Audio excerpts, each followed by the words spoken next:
Senior రాజకీయ విశ్లేషకులు విజయానంద్ గారు మనతో పాటు లైవ్లో జాయిన్ అవుతున్నారు. విజయ్ గారు నమస్తే. అలాగే మనతో పాటు స్టూడియోలో ప్రత్యేకంగా ఉన్నారు బీఆర్ఎస్ సీనియర్ నాయకులు తులా ఉమ్మగారు నమస్తే. ముందుగా ఉమ్మగారు, మనం చాలా కీలకమైన సమావేశం నిన్న చూసాం. బీఆర్ఎస్ అధినేత తెలంగాణ తొలి ముఖ్యమంత్రి కేసీఆర్ గారి సారథ్యంలో నిన్న ఎర్రవెల్లిలోని నివాసంలో రాష్ట్రంలోని పార్టీకి సంబంధించిన కీలక నేతలతో సమావేశం జరిగింది. అందులో అన్నిటికంటే ముఖ్యంగా పార్టీని ఏ రకంగా ముందుకు తీసుకెళ్లాలి అనే దానిపై స్పష్టమైన దిశానిర్దేశం, డిజిటల్ రూపంలో దాదాపు 71,000 మందితో గులాబీ సైనికులతో సభ్యత నమోదును చేపట్టాలనే ఒక కీలకమైన నిర్ణయం కూడా తీసుకున్న సందర్భాన్ని మనం చూసాం. ఎట్లా చూడాలి నిన్న కేసీఆర్ గారు చేసిన దిశానిర్దేశం కావచ్చు, పార్టీకి వేసిన పునాదిని రానున్న రోజుల్లో ఏ రకంగా ముందుకెళ్ళాలి, అటు కాంగ్రెస్ కావచ్చు బీజేపీ కావచ్చు రెండు పార్టీలు ఓవైపు ప్రజా వ్యతిరేక విధానాలతో ప్రజల్ని ఇబ్బంది పెడుతున్న అంశం మనం చూస్తూ ఉన్నాం. ఈ క్రమంలో ఏ రకంగా ఈ దిశానిర్దేశం కావచ్చు పార్టీ శ్రేణులు ఎలాంటి ఉత్సాహం నింపిందని భావించాలి? నిజంగా చాలా ఉత్సాహవంతంగా ఉన్నారు బీఆర్ఎస్ పార్టీ శ్రేణులు. తెలంగాణలోనే బీఆర్ఎస్ పార్టీ చాలా బలమైనటువంటి పార్టీని ఎదుర్కోక వాళ్ళు ఏం చేస్తున్నారో చాలా కుట్రలు, కుతంత్రాలు, ఆరోపణలు, అనేక రకాల పార్టీని డ్యామేజ్ చేయడం కోసం, నాయకత్వాన్ని డ్యామేజ్ చేయడం కోసం చాలా రకాల ప్రయత్నాలు జరుగుతున్నాయి, కుట్రలు చేస్తున్నారు. దాన్ని తిప్పికొట్టడం కోసం, అంటే బలమైనటువంటి పార్టీని ఇంకింత బలం కావాలి. నోరు విప్పితే ఏమంటాడు రేవంత్ రెడ్డి, బీఆర్ఎస్ నాయకులను అన్ని నేరాలు చేసిర్రు, జైలుకు పంపిస్తా, వీళ్ళు మొత్తము రాష్ట్రాన్ని అంతా దోసుకున్నారు. అది అసలు దోసుకున్న వాళ్ళు ఎవరు ఏంది అనేది తెలంగాణ ప్రజలకు తెలుసు. కాబట్టి ఇప్పటికే తెలంగాణలో బీఆర్ఎస్ పార్టీ పట్ల తెలంగాణ ప్రజలు చాలా ఎదురు చూస్తున్నారు. అరే కొట్లాడి తెచ్చిన తెలంగాణను మళ్ళీ మనం ఆగం చేసుకుంటేమి, అనవసరంగా రేవంత్ రెడ్డి చెప్పినటువంటి మాటల్ని నమ్మి మేము మోసపోతేమి. కాబట్టి మళ్ళీ బీఆర్ఎస్ పార్టీ రావాలనేది అందరూ కోరుకుంటున్నారు. కాబట్టే ఇవాళ కేసీఆర్ గారు నిన్ననే అందరు ఎదురు చూస్తున్నారు, ప్రజలు గ్రామాలలోకి రావాలి, మళ్ళీ మేము బీఆర్ఎస్ మేము మళ్ళా వాళ్ళకు మద్దతుగా ఉండాలి అనేటువంటిది ప్రజలలో ఉంది. కాబట్టి నిన్న కేసీఆర్ గారు ఏదైతే ముఖ్య నాయకులతోటి, రాష్ట్ర ప్రధాన కార్యదర్శులతోటి మీటింగ్ పెట్టి ఇవాళ చాలా ఒక మంచి నిర్ణయం తీసుకోవడం జరిగింది. కాబట్టి 71,000 మందితో డిజిటల్ సభ్యత్వం అంటే మామూలు విషయం కదా, అది ఎవరికి కూడా సాధ్యం కదా, ఏ పార్టీకి కూడా సాధ్యం. అది ఒక బీఆర్ఎస్ పార్టీతోటే సాధ్యమవుతుంది. ఎందుకు అంటే ఇది ఉద్యమ పార్టీ. వాళ్ళ ఒక్కొక్క గ్రామంలో ఒక తిరుగులేని సైనికులు ఉన్నారు. బీఆర్ఎస్ పార్టీ అంటే వాళ్ళ గుండెలలో కాపాడుకున్నటువంటి వ్యక్తులు ఉన్నారు. కాబట్టి ఇవల్ల ఖచ్చితంగా 71,000 మందితోటి సభ్యత్వ నమోదు అనేది అది నిజంగా గొప్ప విషయం కదా. అది సాధ్యమవుతుందా? వేరే వాళ్ళకి అస్సలే సాధ్యం కాదు. కాబట్టి ఇంకా 71 అన్నారు, 71,000 అన్నారు, ఇంకా అంతకంటే ఎక్కువ మంది కూడా కావచ్చు ఆ గ్రౌండ్ లెవెల్లో. అంటే నేను గ్రామాలలో తిరుగుతా కదా, ఎక్కడ చూసినా కూడా మాకు పార్టీ కార్యక్రమం ఇస్తలేదు, మేము పోవాలి, మేము ఏదో చేయాలన్నటువంటి దాంట్లో ఉత్సాహంతో ఉన్నారు. కాబట్టి ఖచ్చితంగా రేపు రాబో రోజులలో డిజిటల్ సభ్యత్వ నమోదు కావచ్చు, మామూలు సభ్యత్వ నమోదు కూడా చేసుకొని అట్లా గ్రామాలలో మెంబర్షిప్ అనేది చేపించడానికి, మెంబర్షిప్ తీసుకోవడానికి కూడా గ్రామాలలో ఎదురు చూస్తున్నటువంటి పరిస్థితి. కాబట్టి రేపు రాబో రోజులలో ఒక బలమైనటువంటి శక్తిగా బీఆర్ఎస్ పార్టీ మాత్రం ఎదగబోతుంది. చాలా కీలకమైన అంశాలు ఉమా గారు ప్రస్తావిస్తున్న సందర్భాన్ని మనం చూస్తూ ఉన్నాం. విజయ్ గారు, ఇప్పటికే 2.5 ఏళ్లలో పార్టీకి సంబంధించి అనేక రకాల పోరాటాలు, ఉద్యమాలు మనం చూసాం. అనేక అంశాలు రాష్ట్ర ప్రభుత్వం కావచ్చు, కేంద్ర ప్రభుత్వం తీసుకుంటున్న ప్రతి ప్రజా వ్యతిరేక నిర్ణయంపై 2.5 ఏళ్లుగా ప్రజల పక్షాన ప్రజాక్షేత్రంలో పోరాడుతూ ప్రజల అభిమానాన్ని చూరగొంది బీఆర్ఎస్ పార్టీ. ఈ క్రమంలోనే రానున్న రోజుల్లో వే ఫార్వర్డ్, ఏ విధంగా ముందుకెళ్ళాలి, పార్టీని ఏ రకంగా బలోపేతం చేయాలనే దానిపై స్పష్టమైన దిశానిర్దేశం చేశారు నిన్న బీఆర్ఎస్ అధినేత తెలంగాణ తొలి ముఖ్యమంత్రి కేసీఆర్ గారు. పార్టీ సభ్యత్వానికి సంబంధించిన ప్రక్రియను కూడా డిజిటల్ రూపంలో చేయాల్సిన అవసరం ఉంది. సాంకేతిక పరిజ్ఞానాన్ని ఉపయోగించుకొని 71,000 మందితో సభ్యత్వ నమోదు ప్రక్రియను ముందుకు తీసుకెళ్లాలని చెప్పేసి గ్రౌండ్ లెవెల్లో పూర్తి స్థాయిలో ఒక కసరత్తు జరుగుతున్న సందర్భాన్ని మనం చూస్తున్నాం. ఎట్లా చూడాలి పార్టీ బలోపేతానికి పడుతున్న ఈ బలమైన పునాది రానున్న రోజుల్లో తెలంగాణ రాష్ట్ర రాజకీయ ముఖ చిత్రాన్ని ఎట్లా మార్చబోతుందంటే ఏం చెప్తారు? గుడ్ మార్నింగ్ ఉమా గారికి, ప్రేక్షకులకు. మీకు వాస్తవంగా టీఆర్ఎస్ ఇవాళ ప్రతిపక్షంలో ఉండడానికి కారణాలలో పార్టీ నిర్మాణం మీద అధిష్టానం దృష్టి పెట్టలేదు అనేది కూడా ఒక విమర్శ ఉంది. ఇప్పుడు ఈ నిర్ణయం అనేది ఎంతో కాలంగా ఒక బీఆర్ఎస్ శ్రేణులే కాకుండా తెలంగాణలో ఒక అస్తిత్వ రాజకీయాలు నడవాలని కోరుకునేటువంటి అనేక మంది తెలంగాణ వాదులకి ఎంతో అది సంతోషమయ్యే విషయము, మంచి నిర్ణయము. వాస్తవంగా ఇవాళ తెలంగాణ కోసం వచ్చినటువంటి ఒక పార్టీని ఇక్కడ స్థానికంగా లేకుండా చేయాలని జరుగుతున్నటువంటి ఒక కుట్ర అది మొదటి నుంచి జరుగుతూ వస్తున్నది. ఆ పార్టీని మనం నిర్మూలించలేం కాబట్టి పార్టీ నాయకత్వ వ్యక్తిత్వ హననాలు చేయడం ద్వారా పార్టీని ప్రజల ముందట పలచన చేసి చిన్నగా చేయాలనేటువంటి ఒక నిరంతర ప్రయత్నం అనేది చేస్తున్నారు. దానికి ప్రధానంగా మీడియాను అడ్డు పెట్టుకొని వాళ్ళు అవతల వేరే పార్టీ వాళ్ళు వ్యక్తులుగా చేసినప్పుడు ఏమవుతుందంటే అది ప్రజలు ఎక్కువగా నమ్మకం ఉండదు. అంటే వీడు ప్రతిపక్షంలో ఉన్నవాడు అదర్ పక్షం కాబట్టి, ఇతర పక్షం కాబట్టి వాడు చెప్తున్నాడు అనుకుంటాము. మీడియా చెప్పేసరికి నిజం కావచ్చని ఒక వర్గం నమ్మేటువంటి అవకాశం ఉంటుంది. కాబట్టి అట్లా టిఆర్ఎస్ పార్టీని పుట్టుకలోనే చిదిమేయాలని చూసినటువంటి ఒక గ్రూప్ ఆఫ్ పీపుల్, ఒక రాజకీయ వర్గాలు అవి ఇప్పటికీ కూడా అదే పనిగా కొనసాగిస్తూ వస్తున్న నేపథ్యంలో వాటన్నిటిని ఎదుర్కొని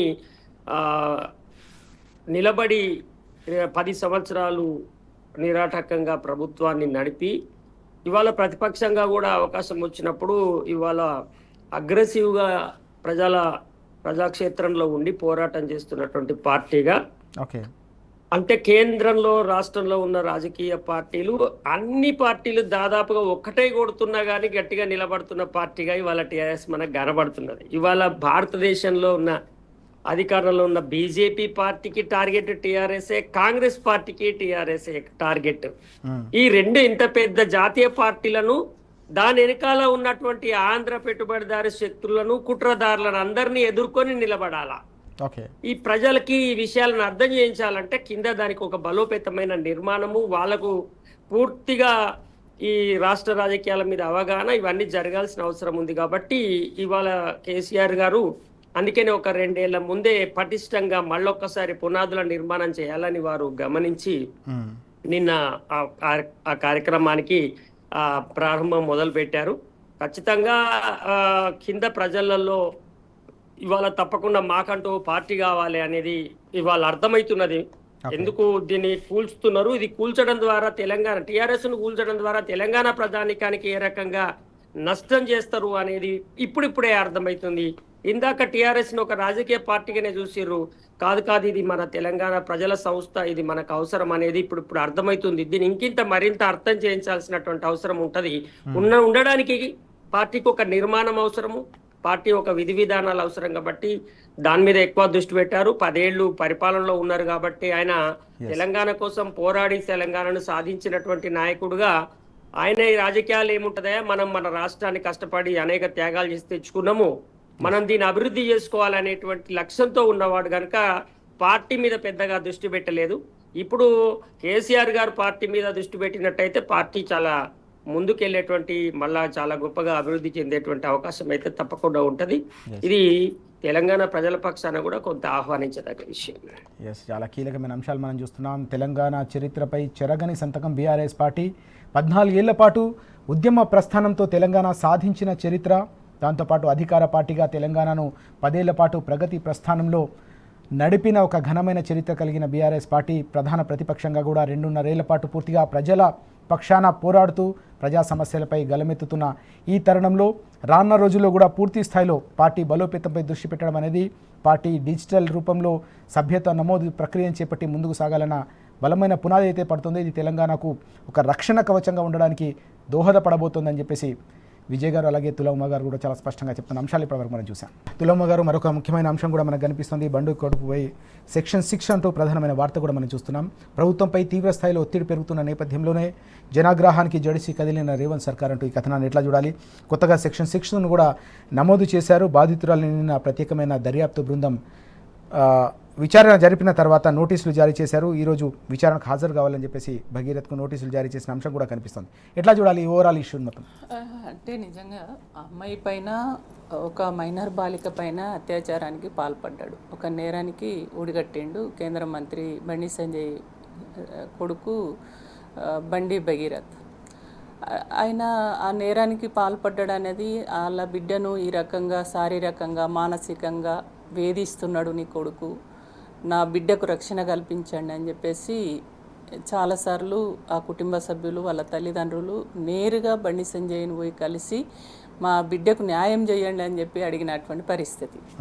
అడిగినా కూడా వాళ్ళు పట్టించుకోకుండా బెదిరించి మాకు అధికారం ఉంది కదా, నేను ఒక హోంశాఖ మంత్రిగా ఉన్నా కాబట్టి, కేంద్ర సహాయక మంత్రిగా ఉన్నా కాబట్టి నన్ను ఏం చేస్తారో చేసుకోండి అనే పద్ధతిలో ఉల్టా ఆ అమ్మాయి పైననే ఉల్టా కేసు పెట్టి ఆ అమ్మాయిని చాలా ఇబ్బంది పెట్టి బెదిరించి బ్లాక్మెయిల్ చేసినటువంటి పరిస్థితి ఉండే.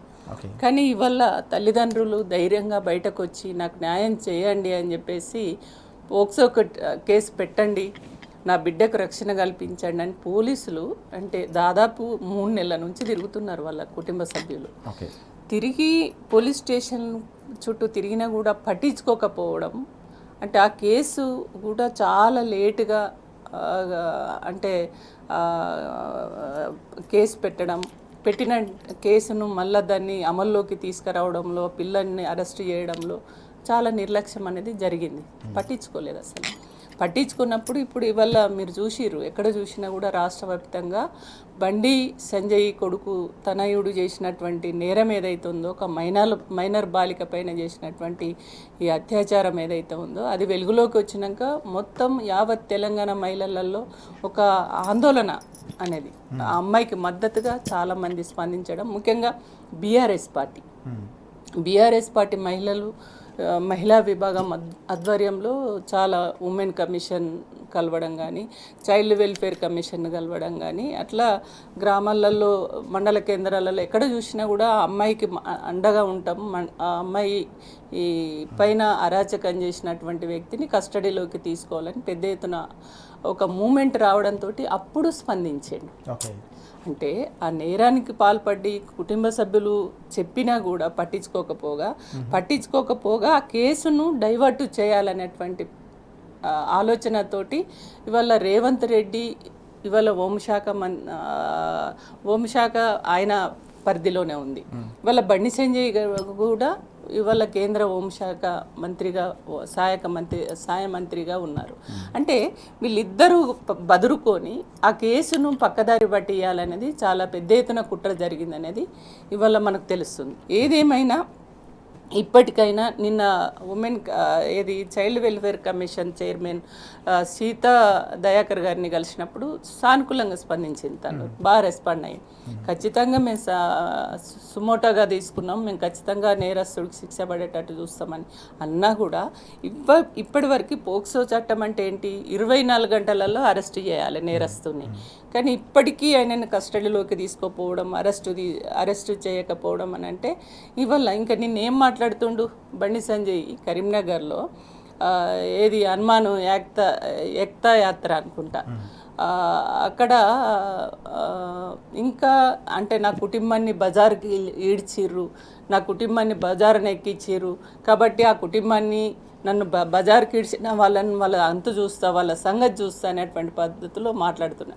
అంటే ఒకవైపు తనయుడు కొడుకు నేరం చేసిందని తెలిసినా కూడా ఆ నేరస్తుని అరెస్టు చేపించి ఆయనను అరెస్టు కావాలి కదా ముందైతే.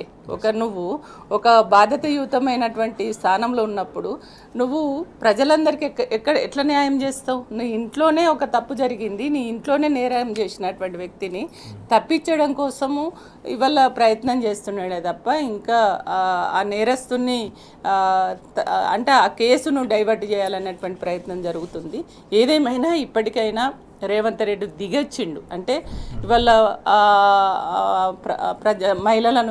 ప్రజల నుంచి ఆ ఒత్తిడి చేయడం వల్ల ఇప్పటికైనా దిగొచ్చిండు. ఇప్పటికైనా తక్షణమే నేరస్తుడి పైన చర్య తీసుకొని కఠినమైనటువంటి ఇమ్మీడియట్లీ కస్టడీలోకి తీసుకొని అరెస్ట్ చేయవలసినటువంటి అవసరం అయితే ఉంది.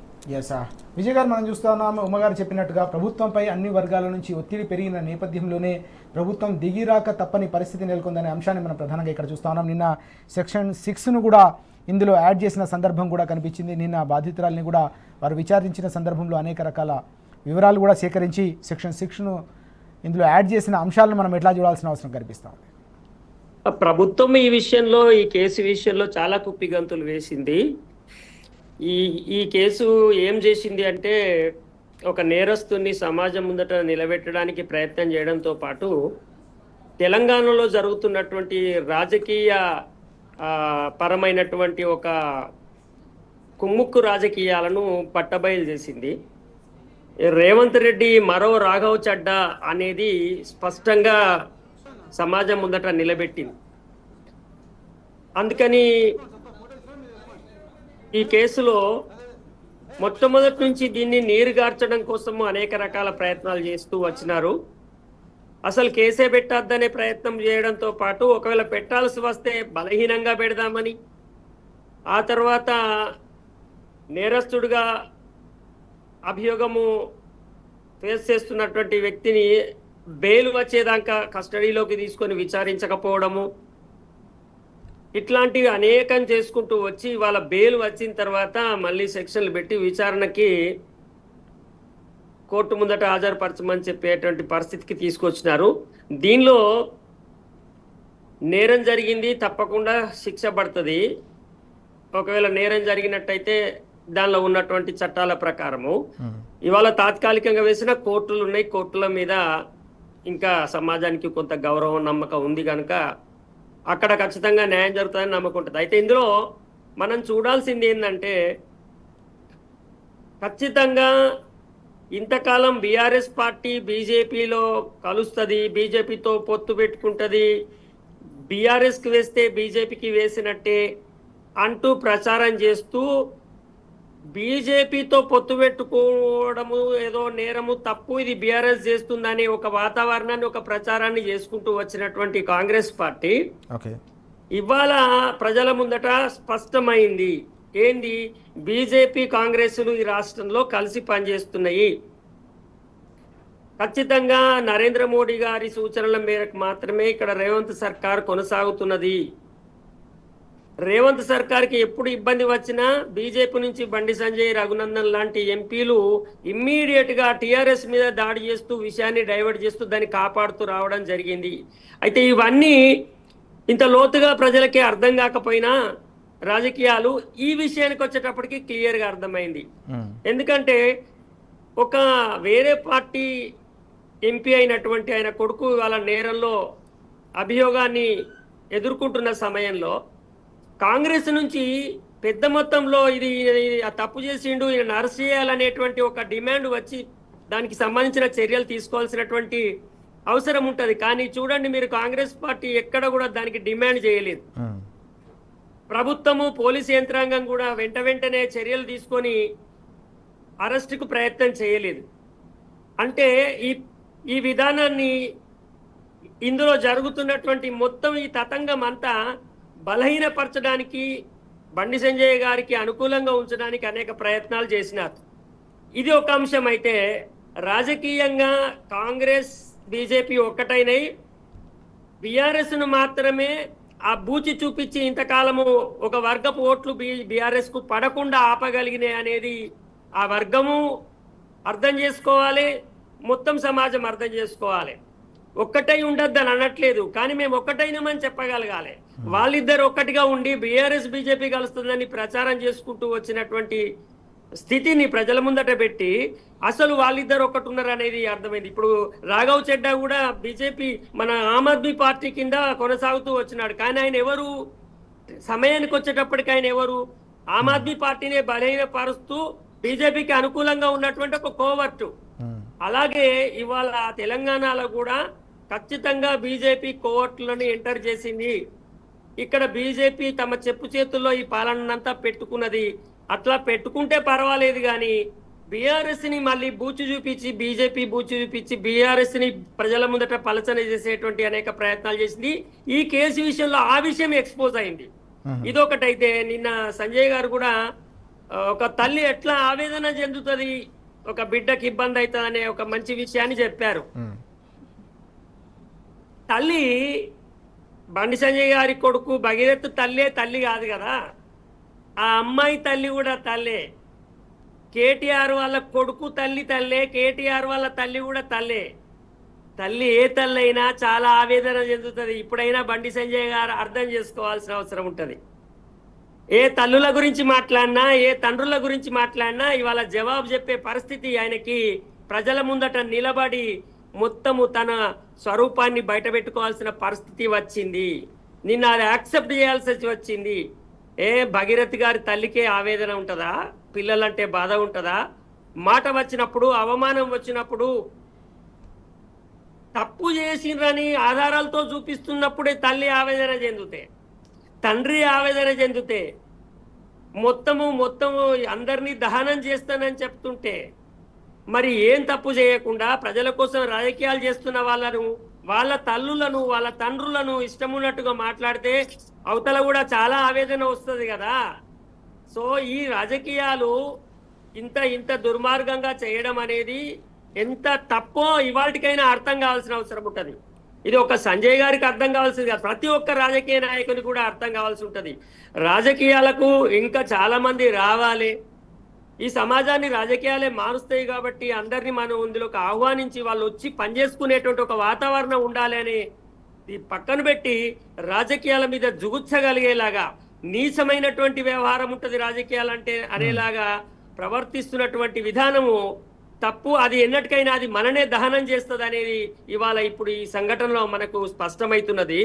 ఈ విధానాలు, ఈ కేసు అనేక విషయాలను ప్రజల ముందటికి తీసుకొచ్చినాయి, రాజకీయ నాయకుల ముందరికి తీసుకొచ్చినాయి.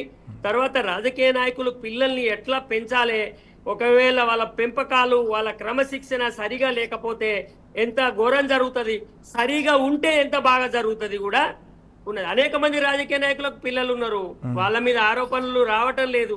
కొంతమందికి ఎందుకు వస్తున్నాయి ఏంటి అనేటి అనేక విషయాలు ప్రజల ముందట చర్చకు వచ్చినాయి. ఈ చర్చ నేపథ్యంలోనే సంజాయిషి ఇచ్చుకునే పరిస్థితి వచ్చింది. కేసే లేదు, అంత తప్పే, అవతలే హాని ట్రాప్ చేసినటువంటి ప్రచారం చేసినటువంటి మీడియా ఛానల్ ఇవాళ ఏం సమాధానం చెప్తాయి? హాని ట్రాప్ జరగలేదు, ఇవాళ ఫోక్సో జరిగిందని కేసు నమోదైనప్పుడు ఎవరైతే ఆ ప్రచారం చేసినారో వాళ్ళందరూ ప్రజల ముందట ముక్కు నేలకు రాయాల్సిన పరిస్థితి ఉంటుంది. కాబట్టి ఇట్లా విషయాలు తెలుసుకోకుండా, ఒకవేళ భగీరథ్ తప్పు చేయకుండా భగీరథ్ మీద తప్పుడు ప్రచారం చేసినా తప్పే. ఎందుకంటే ఒక వ్యక్తి తన వ్యక్తిత్వం అననమవుతుంది అక్కడ. కాబట్టి అట్లా చేయొద్దు. అట్ ది సేమ్ టైం ఆయన పొరపాటు చేసిండ్రు అని చెప్పి అక్కడ సాక్ష్యాధారాలతో అమ్మాయి ఒక ఆడపిల్ల, అది కూడా మైనరు, ఆమె మీద కేసు ఇంత దారుణం జరిగిందన్నప్పుడు ఆమెదే పొరపాటు అని చెప్పి ప్రచారం చేయడము, ఆమె పేరును, ఎఫ్ఐఆర్ను బయటకు తీసుకురావడం లాంటివి ఎంత దుర్మార్గాలు జరిగినాయి మీరు ఈ కేసు విషయంలో కూడా మనం అర్థం చేసుకోవచ్చు. అంటే ఇక అధికారంలో ఉన్నటువంటి కాంగ్రెస్ పార్టీ బీజేపీ నాయకుని యొక్క కుమారుణ్ణి కాపాడడం కోసం పడ్డటువంటి అనేక కుప్పిగంతులు ప్రజల ముందట బయటపడ్డాయి. వీళ్ళ కుమ్ముక్కు రాజకీయాలు ఇవాళ స్పష్టమైనవి. ఈ ఒక్క కేసులో ఇది వ్యక్తిగతమైన వ్యవహారం, కానీ కలిసి పని చేసుకుంటూ వేరే వేరే సిద్ధాంతాలు ఉన్న వాళ్ళుగా ప్రజలను నాటకాలతో మోసం చేస్తున్నటువంటి దుర్మార్గము చాలా పెద్ద నేరం. కాంగ్రెస్ ఒక పార్టీ, బీజేపీ కూడా నేను నిన్ను తిడతా, నువ్వు నన్ను తిడతా అని ప్రజలను ఇంతకాలం మోసం చేసి తినరా. ఇది చాలా ప్రమాదం సమాజానికి. ఒక వ్యక్తి ఇంకో దగ్గర తప్పు చేస్తే, నేరం చేస్తే అది వ్యక్తిగతమైనది అవుతుంది. కానీ పార్టీలుగా అబద్ధాలను, అసత్యాలను ప్రచారం చేసుకుంటూ మోసపూరితమైనటువంటి కుమ్ముక్కులు పడుతూ ప్రజలను వంచినటువంటిది ఇది చాలా దుర్మార్గము. ఇది బట్టబయలైంది ఈ కేసులో. ఇది తప్పకుండా ప్రజలు దీన్ని అర్థం చేసుకుంటే రానున్న రోజుల్లోనైనా ఒక స్పష్టమైన ప్రాపర్గా ఉండే పాలిటిక్స్ అనేది ఇక్కడ తెలంగాణలో కొనసాగుతుంది. కాబట్టి ఖచ్చితంగా ఎవరితో కుమ్ముక్కైనరు, తద్వారా ఎవరికి లబ్ధి జరుగుతుంది, దీని వెనకాల ఉన్న రాజకీయ కారణాలు పెద్దగా చర్చ జరగాల్సిన అవసరం ఉంది తెలంగాణలో. ఈ కేసు దాన్ని బాగా బయటకు తీసుకొచ్చిందని అయితే నేను స్పష్టంగా చెప్పగలను.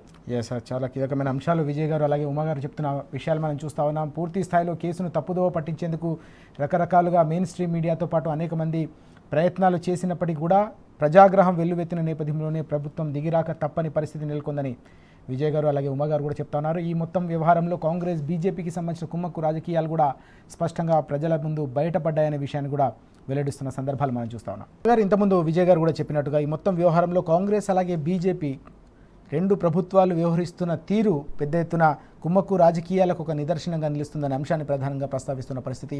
కేసు విచారణ సందర్భంగా ఈ మొత్తం వ్యవహారాలను కూడా వెలుగు చూస్తున్నాయనే విషయాల్ని మనం ఎట్లా చూడాల్సిన అవసరం కనిపిస్తుంది? చాలా క్లియర్గా అర్థమవుతుంది కదా అనేక విషయాలలో. కేంద్రం కాడికి వచ్చేసరికి రాహుల్ గాంధీ మోడీ తిట్టుకుంటారు, కుస్తీలు పడతారు ఒకరికొకరు.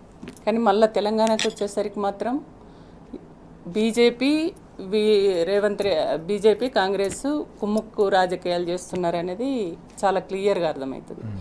ఏ విషయంలో కూడా ఇప్పటి వరకు బండి సంజయ్ కానీ ఇందాక విజయేంద్ర గారు చెప్పారు, విజయానంద గారు ఏది ఆయన పేరేంది ఎంపీ మెదక్ ఎంపీ రఘునందన్ రావు గారు, అంటే ఇద్దరు కూడా ఎప్పుడు కూడా రేవంత్ రెడ్డి ఏదో గొప్ప పని చేస్తున్నట్టు, ఆయన ఏదో రాష్ట్రాన్ని ఏదో బాగా బ్రహ్మాండంగా నడుపుతున్నట్టుగా పొగుడుతూ మాట్లాడుతున్నటువంటి పరిస్థితి. నిన్న కూడా నరేంద్ర మోడీ గారు వచ్చినప్పుడు అంటే ఒకవైపు కొడుకు నేరం చేసిండు, కొడుకు పైన ఆరోపణలు వచ్చినాయి.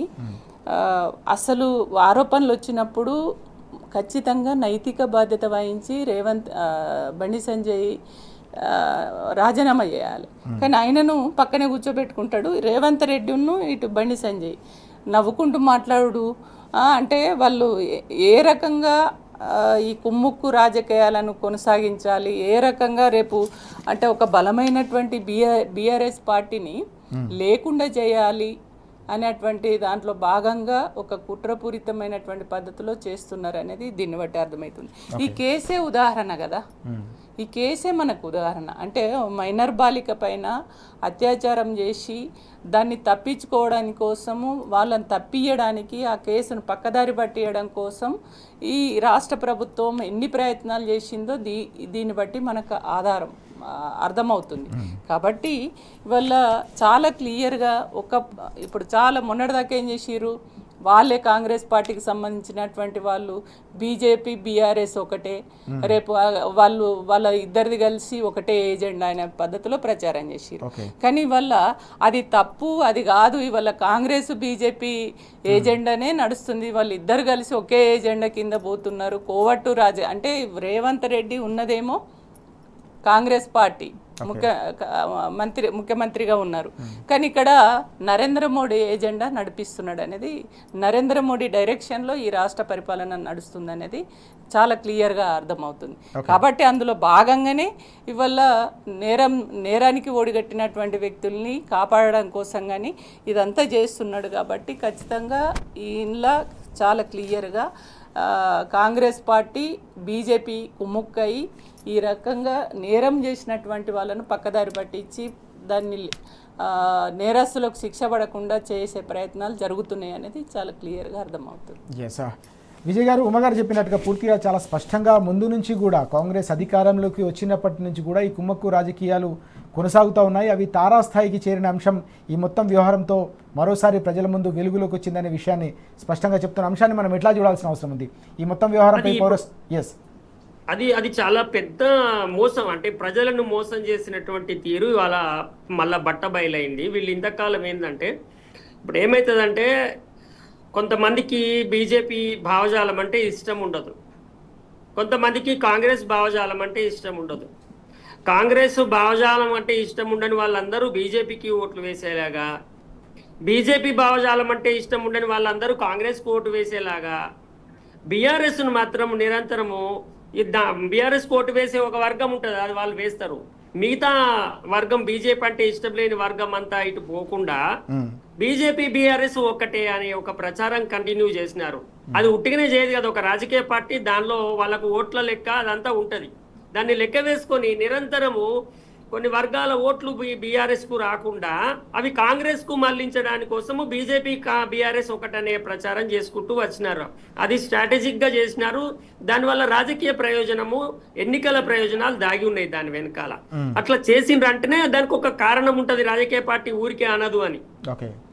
కాదురో మొర్రో అని బీజేపీకి వ్యతిరేకంగా మొదటి నుంచి కొట్లాడి ఇవాళ అరెస్టులు, జైళ్లు, కేసులు, బదనాములు, ఇవాళ అధికారం కోల్పోవడానికి కారణమే బీజేపీకి వ్యతిరేకంగా బీఆర్ఎస్ కొట్లాడింది కనుక నిజంగానే బీఆర్ఎస్ బీజేపీకి కొద్దిగా సానుకూలంగా ఉంటే నిన్నట్లాగా రేవంత్ రెడ్డి లాగా కేసీఆర్ కూడా మోడీ పక్కన కూర్చొని ఆయనను కూడా ఆహ్వానించి ఉంటే ఇవాళ బీఆర్ఎస్ అధికారాన్ని కోల్పోవాల్సిన అవసరమే లేదు కదా.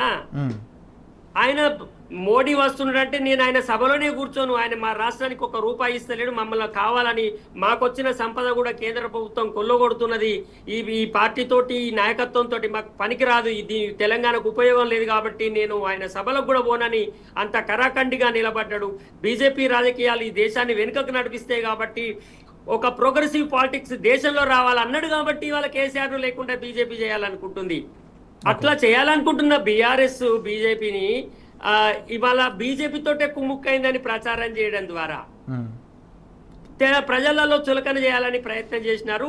ఆ ప్రయత్నము ఈ దొంగచాటుగా చేసుకుంటూ వస్తున్నారు. కొంత రాజకీయ పరిపక్వత ఉన్న వాళ్ళకి అర్థమవుతుంది, సామాన్య ప్రయాణికానికి ఇవాళ స్పష్టంగా అర్థమైంది. అంటే సందర్భం వచ్చినప్పుడు రేవంత్ రెడ్డి బీజేపీతో ఎట్లా కలిసి పనిచేస్తున్నాడు. ఇంకొక విషయం కూడా ఏంటంటే కొంతమంది కాంగ్రెస్ లో ఉన్నటువంటి కాంగ్రెస్ నాయకులు, ఎమ్మెల్యేలు, మినిస్టర్లకు కాంగ్రెస్ వాదులుగా ఉన్న వాళ్ళకు కూడా నిన్న మొన్నటి సభ నుంచి ఆయన ఒక మెసేజ్ ఏమి ఇచ్చినాడంటే మోడీ గారితో నా ఉద్దేశంలోనైతే మోడీ గారితో రేవంత్ రెడ్డి గారే చెప్పించుకున్నారు.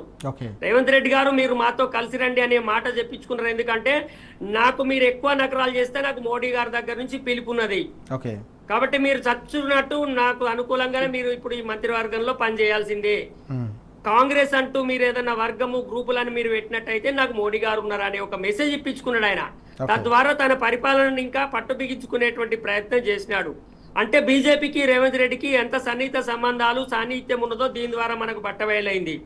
అందుకు ఇవాళ గురుదక్షిణగానే, అందుకు అనుకూలంగానే ఇవాళ బండి సంజయ్ గారి కేసు విషయంలో ఇంత తాత్సారం జరగడం, ఈ సన్నివేశాలన్నీ కూడా ప్రజల ముందరికి రావడం, ఆ క్రమంలో నిజమైనటువంటి అసలు స్వరూపమైనటువంటి బీజేపీ కాంగ్రెస్ అసలు స్వరూపము ఇవాళ ప్రజల ముందరికి తీసుకొచ్చింది. బీఆర్ఎస్ గా తప్పకుండా ఈ ఒక్క కేసు విషయంలో కాకుండా ఇంతకన్నా ప్రమాదకరం ఏంటంటే వేరువేరు రాజకీయ పార్టీలు అంటూ ఎన్నికలలో కలిసి పనిచేసడం అనేది ప్రజలను వంచడం. రాజకీయ పార్టీగా బీఆర్ఎస్ పార్టీ దీన్ని బాగా ఎక్స్పోజ్ చేయాలి. అసలు ఈ విషయం మీద పెద్ద మొత్తంలో నిరంతరం ప్రజల్లో చర్చ తీసుకుపోవాలి. పోకపోయినట్టయితే ప్రజలు ఏమనుకుంటారు అంటే మోసపోతారు కదా. మోసపోయిన తర్వాత ఏం జరుగుతుంది? ఇవాళ కాంగ్రెస్, బీజేపీ, రేవంత్ రెడ్డి చంద్రబాబు అనుచరుడు, ఈయన బీజేపీతో పొత్తున్నాడు చంద్రబాబు, ఈయన రేపు ఆయన మనసే ఈయననే పంపించిండు అనేది విషయం తెలిసి ఇవాళ తెలియనట్టుగా బీఆర్ఎస్ కు వ్యతిరేకంగా ఓటు వేస్తే ఏం జరిగింది?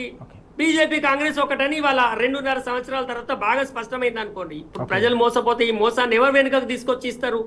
కాబట్టి బీఆర్ఎస్ పార్టీగా తప్పకుండా అయినా ప్రజలు కాంగ్రెస్, బీజేపీ ఒక్కటైనా మంచిదే, వాళ్ళకే ఓటేస్తామంటే వేయనియండి, కానీ అది ఒక్కటని మాత్రం తప్పకుండా చెప్పాలి. వాళ్ళిద్దరు కలిసి పనిచేస్తున్నారు, ముసుగులు వేసుకున్నారు. ఆ ముసుగులు ఓపెన్ చేసి వాళ్ళ నిజ స్వరూపాలను బట్టబయలు ప్రజల దాకా కింది దాకా తీసుకుపోవాల్సినటువంటి ప్రయత్నము బీఆర్ఎస్ పార్టీ చేసినప్పుడు మాత్రమే ఇక్కడ స్పష్టంగా ఉంటది. కమ్యూనిస్టులు మేము అయినా కానీ కాంగ్రెస్ తోటే పోతాం, బీజేపీకి అనుకూలంగా అయినా అంటే పోనీయండి. ఎంఐఎం మేము బీజేపీతో పొత్తున్న కాంగ్రెస్ తో కలిసే ఉంటామంటే ఉండనియండి, కానీ ఈ మీరు ఉన్నారు, మీరు ఈ సందర్భం వచ్చినప్పుడు మీరు ఇట్లా ఉంటారు అనే విషయాన్ని మాత్రం ఖచ్చితంగా మనం నిరూపణ చేయాలి ప్రజల ముందట. ఇంకా 10 ఏళ్ళు 20 ఏళ్ళు కాంగ్రెస్ పరిపాలించండి, తప్పలేదు, కానీ ఇది బీజేపీతో కలిసి పనిచేస్తుంది. రాహుల్ గాంధీ అనేటువంటి జూటా మాటలు మాట్లాడుతున్నాడు, పేరుకే బీజేపీని వ్యతిరేకిస్తున్నాడు, కానీ తన పార్టీ ఇక్కడ ఇంత దారుణంగా ప్రవర్తిస్తుంటే కంట్రోల్ చేసే శక్తి లేని ఒక బలహీనమైన నాయకుడు రాహుల్ గాంధీ అనే విషయాన్ని అయితే మనం స్పష్టంగా చెప్పాలి కదా. ఇవాళ జాతీయ కాంగ్రెస్ బండి సంజయ్ మీద కేసు మీద వ్యతిరేకంగా మాట్లాడితే లోకల్ కాంగ్రెస్ నోరు మూసుకొని సైలెంట్ అయ్యి ఇది హనీ ట్రాప్ అని ప్రచారం చేస్తారు. ఈ విధానాలన్నీ కూడా ప్రజల ముందరికి తీసుకురావాల్సిన అవసరం ఉంది.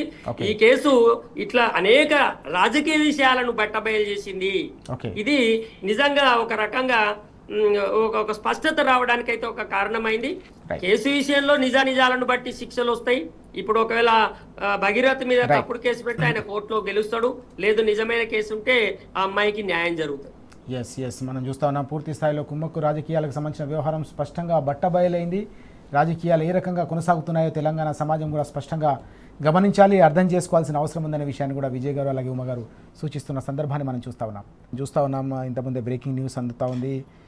విచారణకు సంబంధించి నిన్న బాధితురాల్ని విచారించిన తర్వాత ఈరోజు బండి భగీరథ్ హాజరు కావాలని చెప్పేసి నోటీసులు జారీ చేసిన అంశాన్ని మనం చూసాం. ఈ క్రమంలోనే హైదరాబాద్లోని అనేక చోట్ల అబ్స్కాండింగ్ అంటూ పోస్టర్స్ వెలిసిన సందర్భం కూడా కనిపిస్తూ ఉంది. ఎట్లా చూడాలి ఈ మొత్తం అంశాన్ని మనం? మొదటి నుంచి కూడా బండి సంజయ్ కేసును పక్కదారి బట్టి అలానే దానికోసం చూస్తున్నాడు ఆ ప్రయత్నాలు. ఈ రాష్ట్ర ముఖ్యమంత్రిను బండి సంజయ్ ఆ కుట్రలు చేస్తున్నారు. అందులో భాగంగానే నేరస్తుని బయటకు అంటే బండి భగీరథను బయటకు పంపించాలనేటువంటి పద్ధతిలో చూస్తున్నారు. అందులో భాగంగానే అంటే మొత్తం దేశమే దాటిచ్చి బయట దేశాలకు పంపాలనేటువంటి కుట్ర జరుగుతుంది అనేది తెలుస్తుంది. కానీ నేను ఒకటే అడుగుతున్నాను, రేవంత్ రెడ్డి గారు కానీ ఇక్కడ ఉన్నటువంటి ప్రభుత్వంలో ఉన్నటువంటి మంత్రులు కానీ చాలామంది మా మహిళా సోదరిమణులు కూడా ఉన్నారు. ఒక మైనర్ బాలిక పైన ఈ రకంగా నేరానికి ఒడిగట్టినటువంటి నేరస్తుని కాపాడడం కోసము ఏదైతే ఈ రాష్ట్ర ముఖ్యమంత్రి చేస్తున్నారో, మరి ఈ ఒక మైనర్ బాలిక పైన జరిగిన దాన్ని ఎవరు కూడా కాంగ్రెస్కు సంబంధించినటువంటి నాయకులు ఎవరు మాట్లాడతలేరు. మహిళా నాయకురాలు మాట్లాడతలేరు. ఆ ప్రభుత్వంలో ఉన్నటువంటి ఎవరు ఏ వ్యక్తులు కూడా మాట్లాడతలేనటువంటి పరిస్థితి ఉంది. కాబట్టి ఎట్టి పరిస్థితుల్లో బయటకు పంపించాలనే ప్రయత్నం చేస్తున్నారు. కానీ ఎంతసేపు ఆయనను అరెస్ట్ చేయాలంటే పోలీసులే తలుసుకుంటే ఒక సెకండ్లలో ఎక్కడున్నాడన్నది ఏ మార్ములలో ఉన్నారన్నది కూడా చీమ చెట్టుకు అన్న కూడా తెలుస్తుంది. అంత ఇంటెలిజెన్స్ ఉంటుంది, అంత పోలీస్ యంత్రాంగం పకడ్బందీగా ఉంటుంది. కాబట్టి వాళ్ళు పట్టుకోవాలనుకుంటే ఎటువైనా ఏ మూలకున్నా పట్టుకొని తీసుకొచ్చి అరెస్ట్ చేయొచ్చు. కాబట్టి వీళ్ళే కావాలని తప్పుడు ప్రచారం చేసి దొరుకుతలేడు బయటకు వీళ్ళే పంపించి మళ్ళీ వీళ్ళే బయటకు వెళ్ళిర్రు అని చెప్పడం అనేది కావాలని ఇది కట్టుకథ అనేది కావాలని ప్రచారం చేస్తారు అనేది అర్థమైంది. మరో కీలకమైన అంశం కూడా మనం చూస్తా ఉన్నాం. లక్షలాది మంది విద్యార్థులకు సంబంధించి 23 లక్షల మంది రాసిన నీట్ పరీక్ష పేపర్ లీక్ అయ్యి దేశవ్యాప్తంగా కూడా విద్యార్థులే కాదు వారి తల్లిదండ్రులు కూడా తీవ్ర స్థాయిలో ఆవేదనలో ఉన్నారు. గతంలో కూడా ఒకసారి ఇలా జరిగిన సందర్భాన్ని మనం చూసాం. సిబిఐ ఎంక్వైరీ వరకు అంశం వెళ్ళిన సందర్భం. ఎట్లా చూడాల్సిన అవసరం ఉంది? ఒక కీలకమైన పరీక్షను నిర్వహించడంలో ప్రభుత్వ వైఫల్యం, కేంద్ర ప్రభుత్వానికి సంబంధించిన వైఫల్యంపై నిన్న బీఆర్ఎస్ వర్కింగ్ ప్రెసిడెంట్ కేటీఆర్ గారు కూడా తీవ్ర స్థాయిలో మండిపడ్డారు. ఇది విద్యార్థుల జీవితాలతో మీరు చెలగాటమాడుతున్నారు, మీకు ఎవరిచ్చారు ఈ హక్కు? మీరు విద్యార్థులకు తల్లిదండ్రులకు క్షమాపణ చెప్పాలని డిమాండ్ చేసిన అంశం కూడా చూస్తాం. అంతే కదా, నిజం కదా. ఎందుకంటే తల్లిదండ్రులు ఎన్నో కలలు కంటారు, పిల్లలు చదువుకోవాలి, మంచి ప్రయోజకులు కావాలి, వాళ్ళు రేపు సెటిల్ అయితే మంచి ఉద్యోగాలు చేస్తే మంచిగా మా కుటుంబాన్ని పోషిస్తారని వాళ్ళు ఎన్నో తిప్పలు పడి అంటే ఫైనాన్షియల్గా కావచ్చు అన్ని రకాల కూడా వాళ్ళ పైన భారం పడుతుంది. ఎన్నో నెలల తరబడి వాళ్ళు కష్టపడి చదివి మంచిగా ప్రిపేర్ అయ్యి రాసి ఇక మేము ఈసారి మేము సెటిల్ అయిపోతాం, మేము పాస్ అవుతామని ఎన్నో కలలు కంటారు. కానీ ఆ కళలన్నీ కలలుగానే ఇచ్చేసి వాళ్ళను నిరుత్సాహపరిచే విధంగా ఇవాళ అది లీక్ చేసి వాళ్ళ జీవితాలతో ఆడుకున్నట్టు కదా. ఇప్పుడు ఎన్ని కుటుంబాలు బజారున పడే పరిస్థితి ఉంటుంది, ఎన్ని కుటుంబాలు ఇబ్బంది పడవలసినటువంటి పరిస్థితి వస్తుంది. కాబట్టి ఇది నిజంగా గతంలో జరిగింది, ఇప్పుడు జరిగింది. అంటే ఒకసారి జరిగితే ఎప్పుడైనా కూడా దాన్ని జరగకుండా జాగ్రత్తలు తీసుకోవాలి. కానీ ఇవాళ కేంద్ర ప్రభుత్వము మోడీ సర్కారు అంటే విద్యార్థుల జీవితాలతోటి చెలగాటం ఆడుతుంది అనేది దీన్ని బట్టి అర్థమవుతుంది. ఇది ఇవాళ అంటే బీజేపీ పార్టీ కావాలని ఇవన్నీ అంటే చేస్తున్నది. కాబట్టి మోడీ సర్కారు ఇట్లాంటి జీవితాల అంటే విద్యార్థుల జీవితాలతో ఆడుకునేటువంటి పరిస్థితి ఏదైతే ఉందో, వాళ్ళ జీవితాలను నాశనం చేసేటువంటి పరిస్థితి ఏదైతే ఉందో దాన్ని మనం తీవ్రంగా దాన్ని ఖండించవలసినటువంటి అవసరం ఉంది. రేపు భవిష్యత్తులో కూడా మళ్ళీ అంటే నేనేమంటున్నంటే వాళ్ళకు మళ్ళీ వెంటనే పరీక్ష పెట్టే విధంగా చర్యలు అంటే కొత్త పేపర్ తయారు చేయడానికి పెద్ద ఇష్యూ కాదు కదా. కాబట్టి వెంటనే తయారు చేసి మళ్ళీ పరీక్షలు పెట్టి వాళ్ళ కుటుంబాలను కాపాడుకోవాల్సినటువంటి అవసరం అయితే ఈ ప్రభుత్వం పైన ఉంటుందని నేను భావిస్తాను. విజయ్ గారు, మనం చూస్తూ ఉంటాం వాస్తవానికి నీట్ కావచ్చు, ఎంసెట్ కావచ్చు, ఐఐటికి సంబంధించిన పరీక్షలు ఉన్నప్పుడు విద్యార్థులు పడే ఒత్తిడి కావచ్చు, వారు చేసే కష్టం నెలల తరబడి సంవత్సరాల తరబడి వారు ఏ రకంగా తయారవుతారో, ఏ రకంగా వాటికి సిద్ధమవుతారో చూస్తాం.